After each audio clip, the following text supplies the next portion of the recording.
Driving, proud to be supported by Diamond Bright, protecting, cleaning and caring for the Furious fleet and for yours with 10% off using code FD10. Follow the links in the description below. Hello and welcome to Furious Driving, and today I'm at the wheel of something familiar yet different because I'm driving a Freelander, a Mark 1 Freelander again. One of my favourite kind of modern future classics, if you like. But this one is a little bit different to Hippo. Don't tell Hippo I'm driving another Freelander.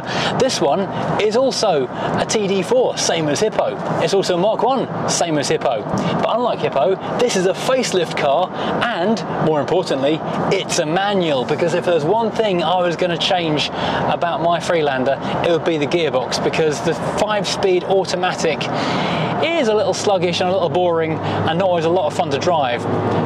Whereas the 5-speed manual just feels a bit more like a sports car off-roader, an actual SUV, a sporty SUV if you will. So let's have a little look around at this thing and see if we like what the Land Rover did when they facelifted it, and are my prejudices correct and the manual is actually the better car.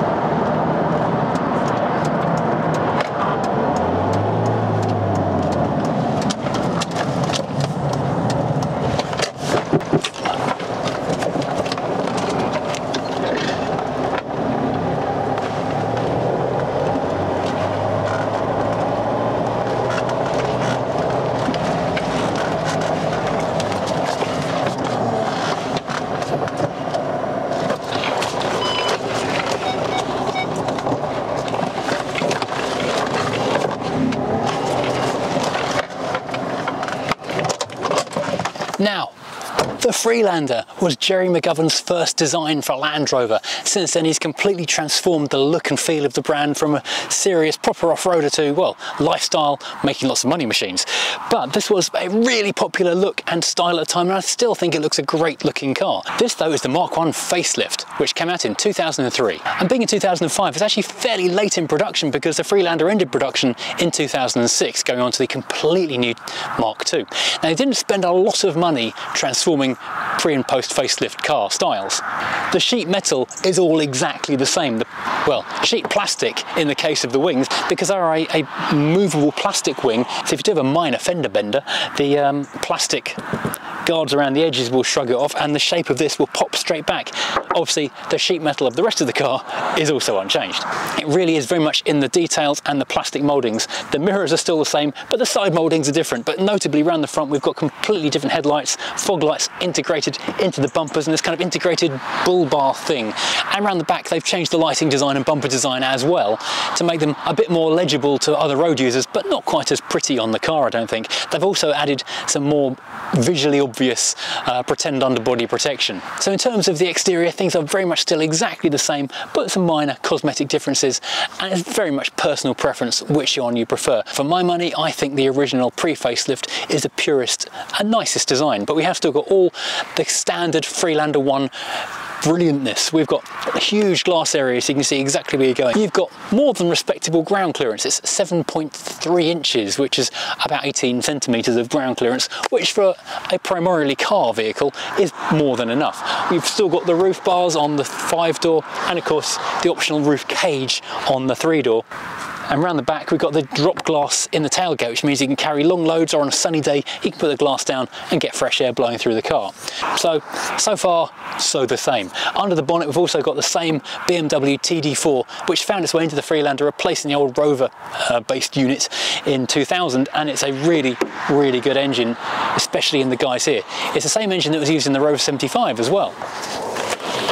Inside the car, it's very much another case of the same but different, because structurally and fundamentally it's all still very much exactly the same steering wheel, same dashboard structure, but they've changed a lot of the plasticky bits to make it look a bit different. And I guess in the early noughties this would have looked very fresh and exciting. It was very much the style of things to have these kind of silvery plastic bits and silver plastic around the dial. So we have got a different dial cluster surrounded by these big, let's say, silvery plastic things. Now we've got the rev counter and the speedometer speedometer on the outside, and we've got the sub-dials in the centre, so a little bit different.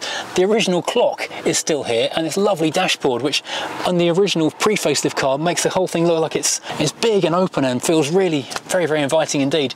Here they've added lots of extra plastic cladding, but now instead of having useful little pockets, we've got a cup holder, which is quite handy, but a big plastic thing here, and it doesn't quite meet at the back, so it fails slightly. It does look a bit bulky and slightly strange having a cup of coffee right up here in your face. The clock though hasn't moved, so they've had to do a little kind of funny cutout for it, which is a bit curious. And they've also moved these controls here from the sides of the binnacles onto the front of the panel here. Air vents have remained the same, of course, because that's part of the structure, but this centre section here, this centre console, has completely changed. So it's all moved forward, it's jutted out, makes the car feel a bit smaller inside, to be perfectly honest.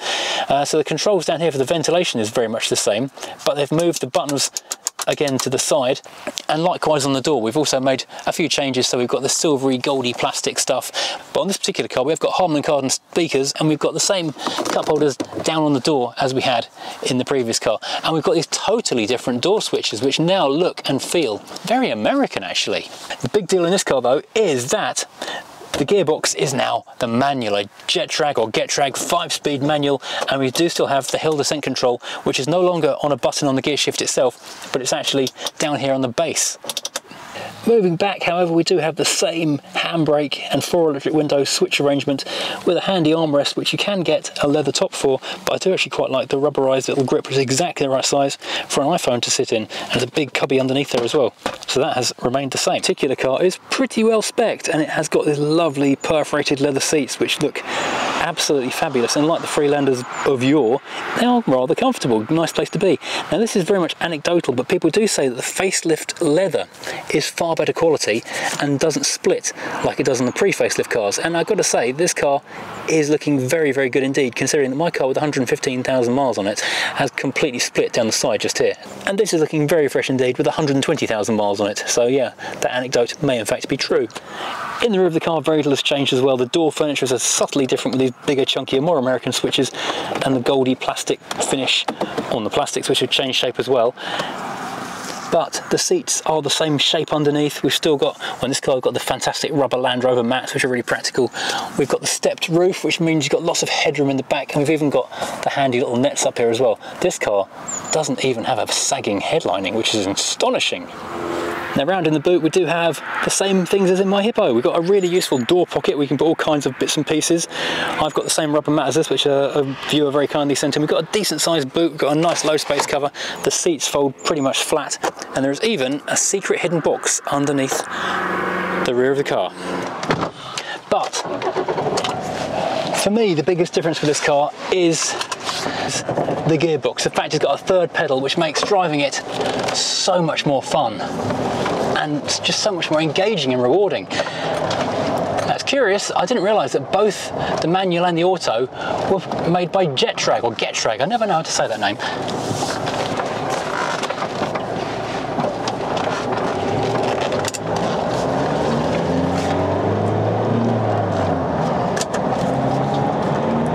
So much nicer. Now while the automatic is fairly smooth, or very smooth, as you drift away from rest by just letting go of the brake and the thing creeps forward, it does have a weird idiosyncrasy, which I'm told is fairly common on them, that when it's cold it'll hang on to first and second for a very long time. This, of course, being a manual, you make the choice as to when you change gear.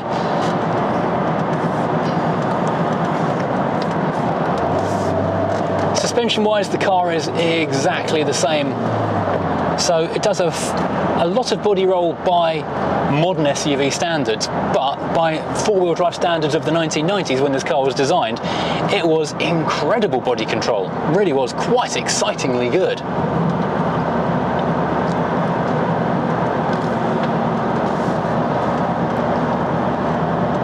Now I have to say, this gearbox is actually very nice to use. It's a little bit notchy, very light indeed, and very easy and pleasant to slot between gears.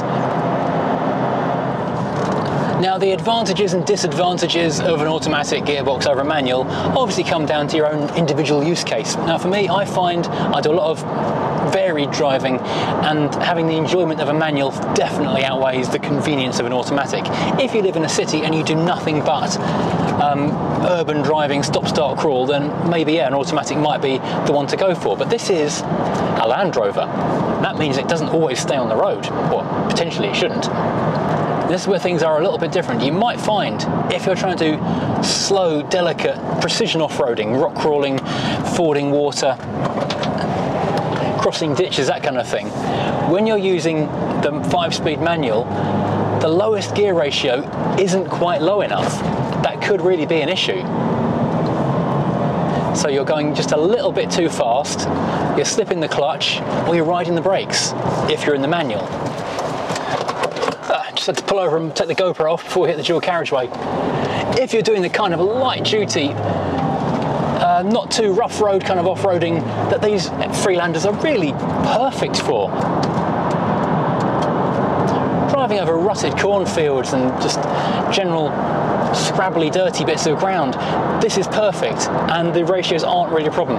Ideally, they should have put on a 6-speed gearbox with a crawler first, and then treat second as first gear, but everything was just off the shelf. So this will be the same gearbox that is in a lot of other cars. Now, for my money, I'm going to say I very much prefer this car with the manual. I don't do serious off-roading in Hippo.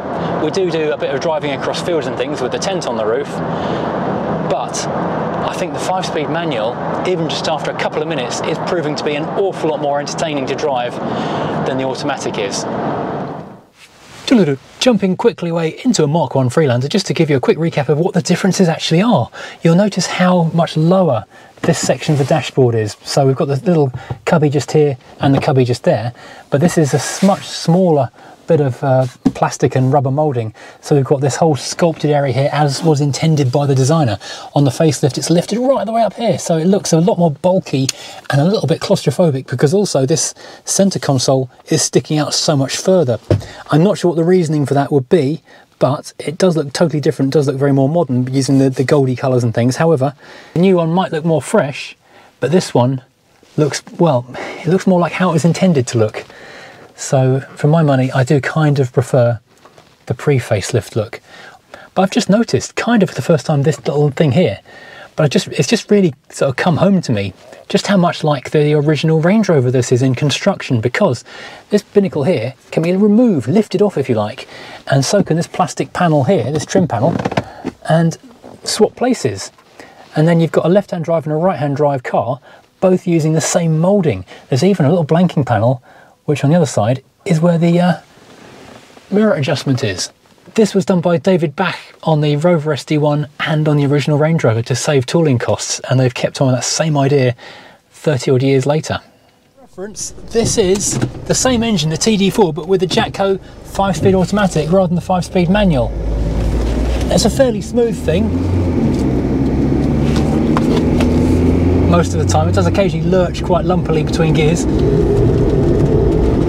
It just doesn't feel quite as brisk as the manual does. The advantage though is if you're needing to crawl in any kind of off-roading situation, you can get this down to much lower moving speeds just holding it on the brakes than you could do with the manual 5-speed. The horses for courses, I guess. Look at me, I'm growing.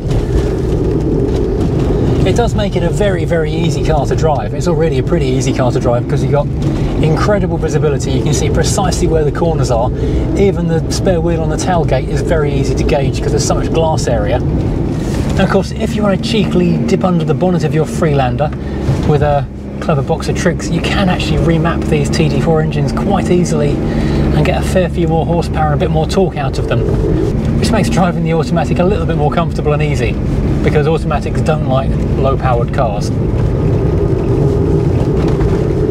And being this Getrag gearbox, it's got a bit more strength to it. And I used to have a 1.8 litre manual 3-door Freelander, which I really did enjoy, but that gearbox did cause a lot of trouble. And I think it was definitely braking, but that was a different model of gearbox that fitted into the early Freelanders and the 1.8s. The BMW diesel engine cars got a different gearbox, so yeah, that's a different story. Now, let's pivot slightly onto something else. We are in this car today for a reason. I'm very much taking advantage of the fact that it was plonked on my drive and I wanted to see what it was like compared to my automatic, and guess what? I like it more. This particular car is a victim of ULEZ. The owner of this car is the guy who created the P-Scan computer scanner for Rovers. I've been round to his house before because his wife used to have a Freelander, which unfortunately got driven into quite hard, and I salvaged a bunch of parts of it, so my door cards and things on Hippo came off the predecessor to this car. So I'm driving around with bits of Mr. P-Scan's previous car. When that car was written off, because it was quite badly bent, Mrs. P-Scan said that the only thing she really wanted to replace it with was another Freelander, because she liked the old one so much, and you can understand why. It got great visibility, it's a nice thing to drive, loads of practicality, everything is going for it. And so he went off and found the best one he could, which was this TD4 facelift with, okay, it's got a fair few miles on it, but she doesn't do a lot of miles, and the condition is fabulous. Unfortunately, within a couple of months of buying that car, it was announced that the ULEZ was going to expand dramatically, and they live within that zone. So they were very, very unhappy indeed. And they went off looking for a replacement, and so they were looking for a 1.8 litre ULEZ conformity certifiable Freelander, which is fine, but she now wants an automatic for various reasons. Unfortunately, they didn't make an automatic 1.8, so Mr. P-Scan, being Mr. P-Scan, is building his own. This is being documented on the Land Design Forum as we speak. And it's not a terrifically difficult mechanical task because everything bolts together. It's all basically take one kit apart, build a different kit.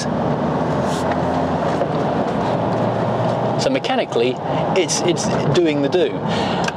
Sadly, electronically, it does get confusing. So currently, he is at my house, prodding around in the brains of my Rover 75 because he's having to use a Rover 75 ECU. And currently, he's got most of the things working, but no air conditioning because stuff.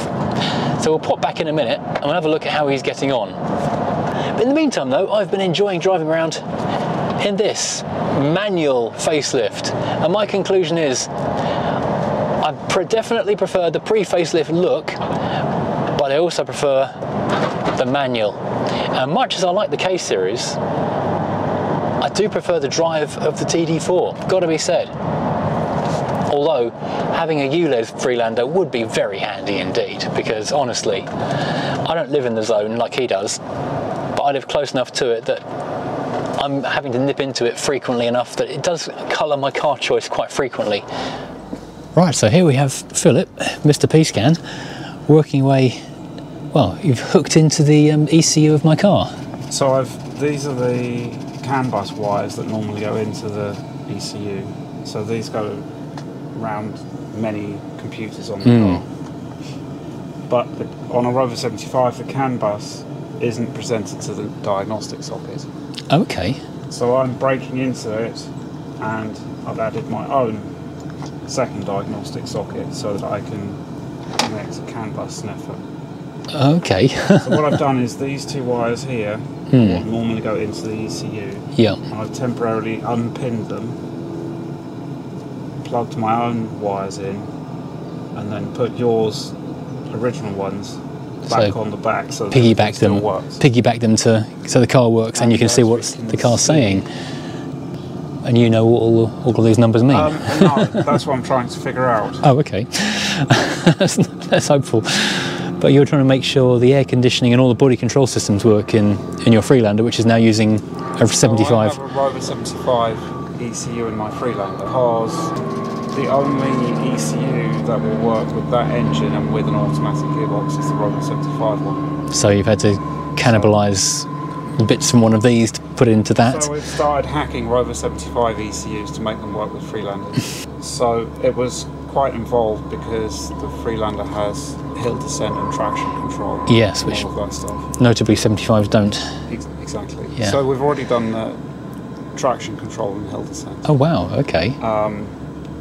But I can't get the air conditioning to work. And this has, it's much easier with a working car. Yeah. Where you can actually make the air conditioning work, and I don't have one of those. No, not hanging around in. So what we have is a Rover 75 firmware that knows how to control a Rover 75 gearbox, but it also knows how to control a Freelander Okay, traction yeah, control yes. and the sense system. So the next logical step, as far as I'm concerned, and I'm just thinking on my feet here, is of course to make a four-wheel drive 75.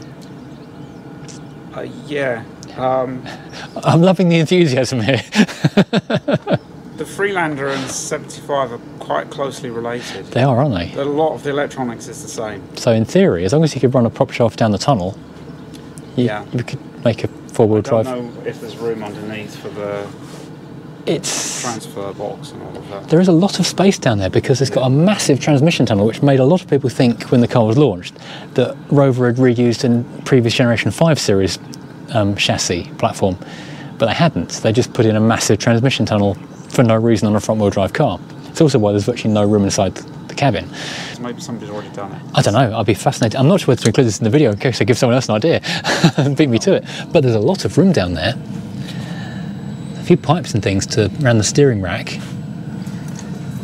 But that... Yes, they did have a bit of a transmission. They've got a big transmission tunnel and there's a lot of space down there. Maybe the V8 one would be the one to start with. And you're going to find the expensive rare one to begin with. I think it might be sacrilege to yeah, although then you pull the V8 out and put a diesel in it. Yeah, or a 1.8K series. I don't want this Mustang V8. I want a nice 1.8K series. So there we go. I've now discovered or proved that I prefer the manual Freelander. So is the Hippo on the chopping block for something else, or are we going to persevere with the automatic because at least it works and it's too scruffy to sell? And Philip here is very nearly going to have his own automatic 1.8K series unique Freelander. So that'll be very exciting to see when that's done. If you enjoyed, as always, like and subscribe. You know the business, and see you again very soon. And by the way, the Rover 75 is still for sale. If you're interested, email below. Bye.